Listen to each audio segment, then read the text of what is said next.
Sejarah topeng ireng.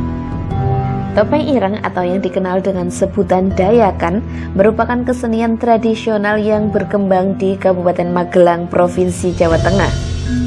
Topeng ireng atau Dayakan adalah bentuk tarian rakyat kreasi baru yang merupakan hasil metamorfosis dari kesenian Kubrosiswo. Topeng ireng atau Dayakan hampir mirip dengan suku Indian di Amerika atau suku Dayak di Kalimantan. Untuk nama topeng ireng sendiri berasal dari kata toto lempeng irama kenceng. Toto artinya menata, lempeng berarti lurus, irama berarti nada, dan kenceng berarti keras.